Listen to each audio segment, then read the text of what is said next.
धर्माचे पालन धर्माचे पालन धर्माचे पालन धर्माचे पालन धर्माचे पालन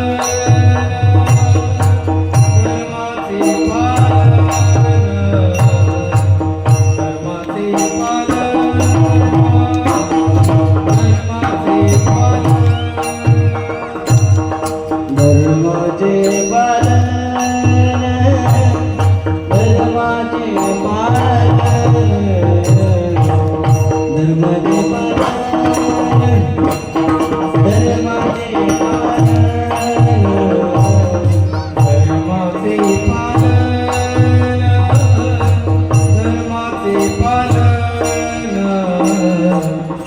धर्माचे पालन धर्माचे पालन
धर्माचे पालन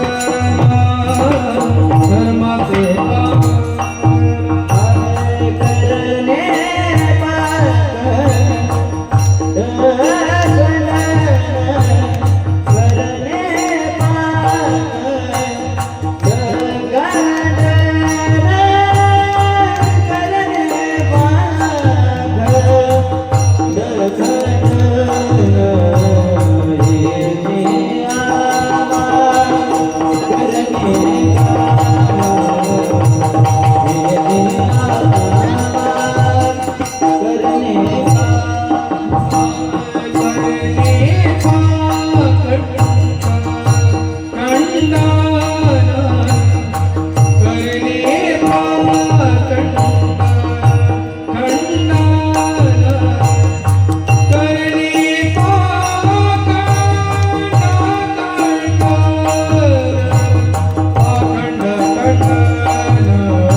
काय वरती करायचं हे वरती घ्यायचं आहे का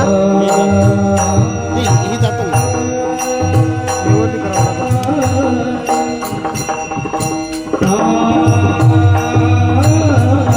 धर्माचे पालन करणे पाखंड खंडन हिची अहम करणे काम बीज वाढवावे नाम विठ्ठल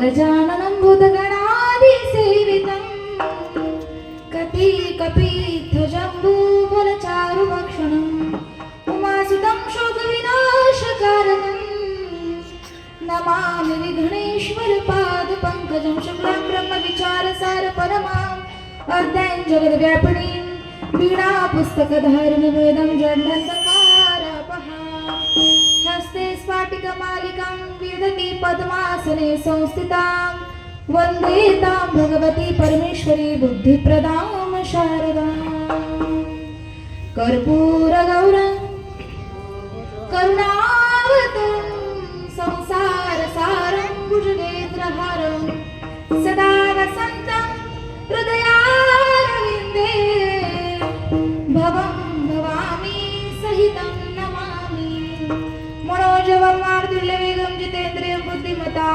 वरिष्ठं वातात्मजं वानरयुतं मुख्यं श्रीरामदूतं शरणं प्रपद्ये। चले आओ जी पवन कुमार हमारे हरे कीर्तन में चले आओ जी पवन कुमार हमारे हरे कीर्तन में हमारे हरे कीर्तन में चले आओ जी पवन कुमार हमारे हरे कीर्तन में चले आओ जी पवन कुमार हमारे हरे कीर्तन में चले आओ जी पवन कुमार हमारे हरे कीर्तन में चले आओ जी पवन कुमार हमारे हरे कीर्तन में चले आओ जी पवन कुमार हमारे हरे कीर्तन में राम जी को लाला लखन जी को लाला राम जी को लाला लखन जी को लाला राम जी को लाला लखन जी को लाला राम जी को लाला लखन जी को लाला संजना सब परिवार हमारे हरे कीर्तन में चले आओ जी पवन कुमार हमारे हरे कीर्तन में संजना सब परिवार हमारे हरे कीर्तन में चले आओ जी पवन कुमार हमारे हरे कीर्तन में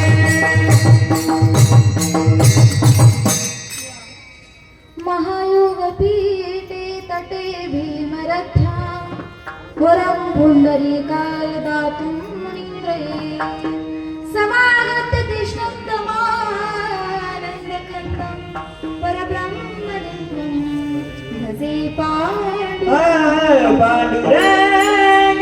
करू पांडुरंग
सर्वमस्याधिलक्षणम् एकं नित्यं विमलमचलं सर्वधी साक्षीभूतम् सेवे लागी सेवक झालो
जयांची किरिया स्मरण होय सकल विद्येचे अधिकरण तेची बंधुसे चरण श्री गुरूंचे नमस्कार आता दत्त प्रभू दर्शन द्यावे दत्त प्रभू दर्शन द्यावे गातो मुखी हरिनाम गातो मुखी दत्तनाम दत्तनाम अंतरी माझ्या रात्रंदिनात वास करील दत्त प्रभू दत्त प्रभू दत्त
असे पालन करणे पाखंड खंडन हेची आम्हा करणे कर्म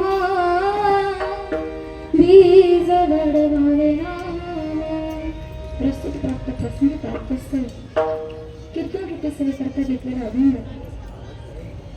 देहूचे महान साधू संत ज्यांना या जगाच्या काठावरती जगद्गुरु पदवी प्राप्त नव्हे नव्हे तर वारकरी संप्रदायामध्ये ज्ञानदेव रचला पाया तुका झाला से कळस ज्यांना वारकरी संप्रदायाचं कळस होण्याचं महत्वाग्य ज्यांना लाभलं 4 वेद हे प्रमाणित आहेत परंतु ज्यांच्या गाथेला 5वा वेद संबोधलं जातं असे वैराग्य मृतिमंत अहो त्यांच्या गाथेमध्ये जर आपण पाहिलं तर 4,500 अभंग आहेत आणि या 4,500 अभंगाचं आपण जर प्रत्येक अभंगाचं चिंतन केलं मनन केलं श्रवण केलं तर प्रत्येक अभंगाच्या माध्यमातून तुम्हाला परमतत्वाचा स्पर्श होतो कसा स्पर्श होतो देव असल्याची जाणीव त्या अभंगातून आपल्याला दिसून येते आपणच देव आहोत याची अनुभूती आपल्या त्या अभंगामध्ये येत असते कारण अभंगाची रचना करत असताना जगद्गुरु तुकोबरायांनी जाता निकारा घ्यावा आपल्या जिभेवरती जर अभंग रचना करत असताना तो अभंग धर्मशास्त्र नीतिशास्त्र या शास्त्राला जर अनुसरून असेल तर मात्र जिभेला चटका लागत नव्हता 1 नाही 2 नाही असे जवळजवळ 4,000 अभंग त्यांनी निर्माण केले इतकंच काय जगा काळ खाय आणि आम्ही माता दिला पाय जगाला कोण खातं बरं बोलत चला बरं एकटी मी काय बोलणार एकटी बोलणार नाही तुम्हालाही बोलावं लागेल बघा जगा काळ खाय आम्ही माथा दिला पाय ज्याचं नाव ऐकता क्षणी ते यमनाही नरकात सुटावा इतकं त्यांच्या नामात तुकाराम तुकाराम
जिने गेला हा पुरुषार्थ असे जगत बंधनीय अखिल कोटी ब्रह्मांड नायक भगवान परमात्म्याचे लाडके भक्त असणारे तुकाराम महाराजांचा हा 4 चरणांचा नामपर तसेच धर्मपर प्रणालीतील अभंग असून आज प्रस्तुत सेवेकरता घेतलेला आहे विठ्ठल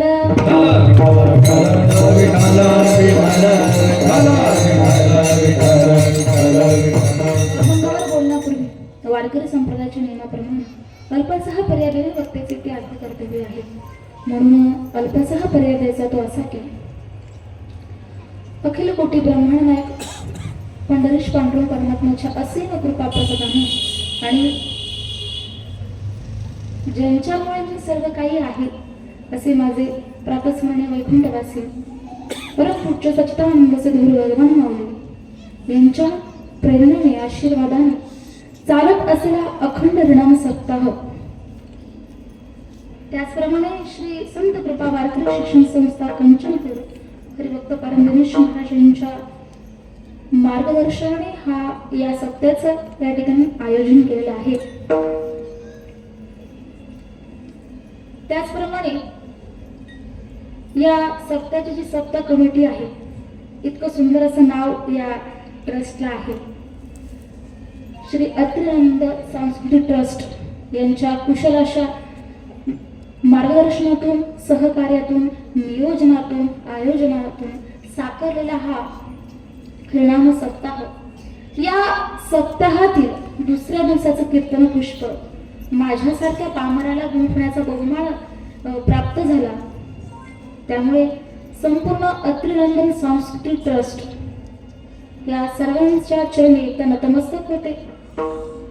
त्याचप्रमाणे या कीर्तनाला साथ संगत करणारे आपल्या या कीर्तनामध्ये हरिभक्त पारायण मृदुंगाचार्य गौरव महाराज अत्यंत सुंदर असं मृदुंग वादन ते करतात.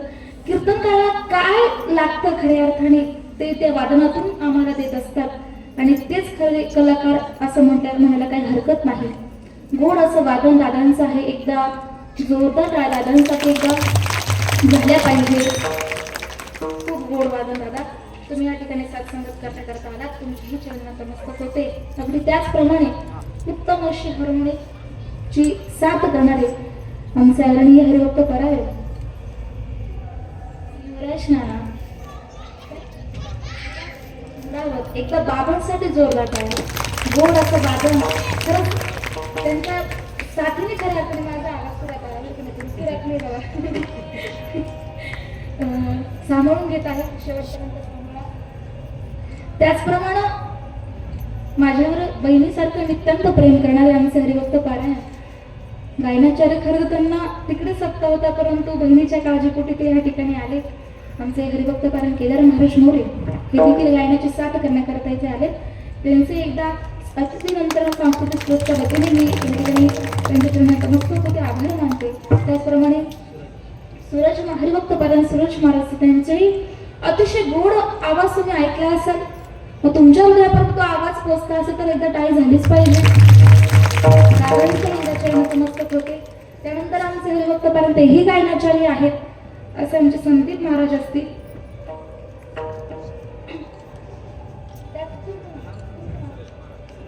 त्याचप्रमाणे हरिभक्त पारायण सुरेश महाराज ते देखील कीर्तनात उपस्थित राहिले. त्यांचे एकदा त्यांच्याही चरणात नमस्कार होते. आणि सर्वात महत्वाचं म्हणजे यांच्यासाठी एकदा जोरदार टाळ्या.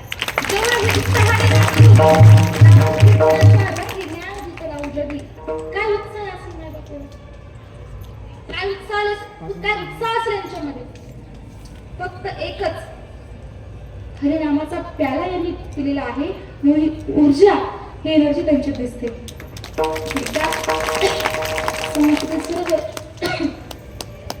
विद्यार्थ्यांचे एकदा मनापासून त्यांच्याही चरणात नमस्कार होते.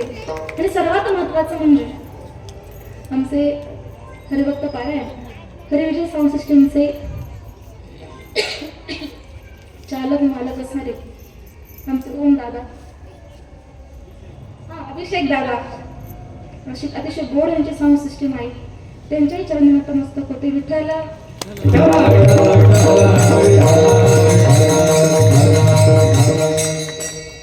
त्याचप्रमाणे तुमचं नाव आहे बाबा सुरेश महाराज असतील, त्यांच्याही चरणात नमस्कार होते. त्याचप्रमाणे विनेकरी बाबा आमचे असतील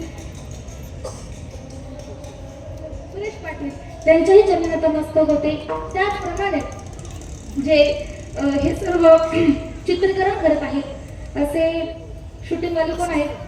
राकडे राकडे काकांचा एकदा मनापासून आभार व्यक्त करते. आणि सर्वात महत्वाचं म्हणजे तुमचं नाव नाही घेतलं तुम्ही उठून जाणार, मला नाही मला माहिती लगेच राग येतो. असं काही नाही, सर्व समजूतदार आहे. तुम्ही महेशाच्या मूर्ती, सर्व असणारे श्रोते मंडळी, त्यामध्ये आमचे सर्व साधक, माझ्यावरती लहानपणापासून आई बाबाप्रमाणे प्रेम करणारे, आज शरीरपणे बाबा जर नसतील तरी त्यांना बाबांचे जे साधक आहे, आमचे जे सर्व साधक आहेत त्यांच्या रूपाने आज प्रत्येक चेहऱ्यावर तुम्हाला बाबा दिसत आहेत.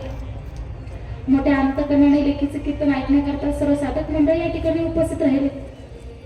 त्यांच्याही चरणी नतमस्तक होते आणि सर्व ज्येष्ठ श्रेष्ठ असताना आमचे गौरव काका असतील, त्या ठिकाणी महाजन काका असतील, सर्वांच्या चरणी नतमस्तक होते. माळी काका असतील, सर्वांच्या चरणी नतमस्तक होते आणि कीर्तनाला सुरुवात करते.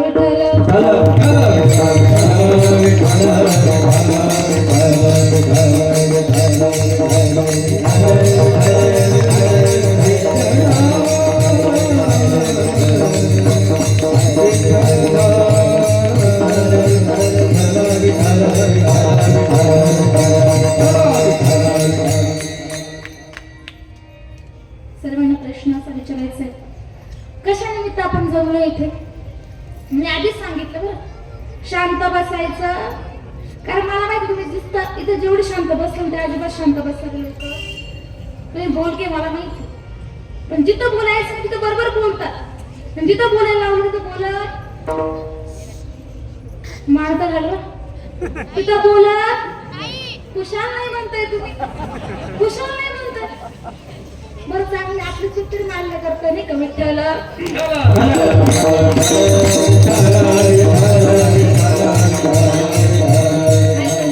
कशा निमित्त आपण जमलो आहोत?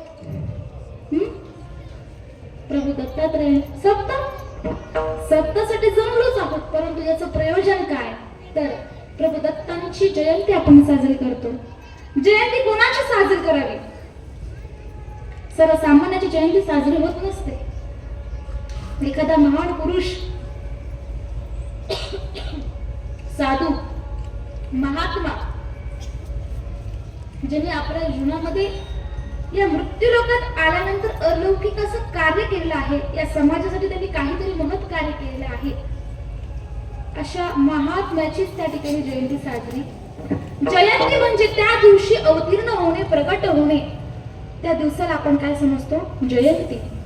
आणि आज प्रभू दत्त प्रभूंची जयंती निमित्त हा 7 दिवस अखंड हरिनाम सप्ताह आपण या ठिकाणी आयोजित केलाय. बघा, ज्या दिवशी आपला वाढदिवस असतो त्या दिवशी आपल्याला आनंद होतो की नाही? जस काय या पृथ्वीतलावर येऊन या सृष्टीवरती आपण जस काय उपकारच केला आहे, अशा पद्धतीने आपल्याला त्या दिवशी आनंद. कारण त्या दिवशी आपल्याला असं वाटतं की या दिवशी विशेषपणे आपण प्रगट झालो, म्हणून इतर दिवसापेक्षा तो दिवस आपल्याला महत्वाचा वाटतो. मग काय, आपले सखी सोयरे असतील, आपले आई वडील असतील, आपले मित्र परिवार असतील, तो दिवस आपला चांगला जावा, आपल्याला आनंद प्राप्त व्हावा यासाठी काय करतात? वाढदिवस साजरे करतात, केक कापतात, पार्ट्या करतात, अशा अनेक प्रकारचे नानाविध प्रकारचे उपक्रम त्या दिवशी केले जातात. कशा करतात? त्या व्यक्तीला आनंद होण्याकरता. अगदी त्याचप्रमाणे जसं हे व्यावहारिक जीवनामध्ये आहे ना, तसं आध्यात्मिक जीवनामध्ये बघायला गेलं, ज्या इष्टदेवताची जयंती असते त्याची देखील जयंती त्याच पद्धतीने कशी साजरी केली जावी? जे परमात्म्याला आवडीचं आहे, जे परमात्म्याला आवडतं त्या पद्धतीने आपण त्याची जयंती साजरी केली पाहिजे. कारण बघा, व्यावहारिक जीवन जगत असताना ज्या व्यक्तीचा वाढदिवस असतो आपण त्या ठिकाणी त्याचा बर्थडे साजरा करतो, गेल्यानंतर आपल्याला रिटर्न गिफ्ट सुद्धा मिळतं की नाही? जसं असं ऐकतं जसं वाढदिवस तुमचा काहीच संबंध नाही, वाढदिवस साजरा करतात ना. मग तसंच या दिवशी भगवान परमात्मा प्रगट झाले, मग त्यांचं रिटर्न गिफ्ट म्हणजे काय? तर त्यांचा कृपा आशीर्वाद.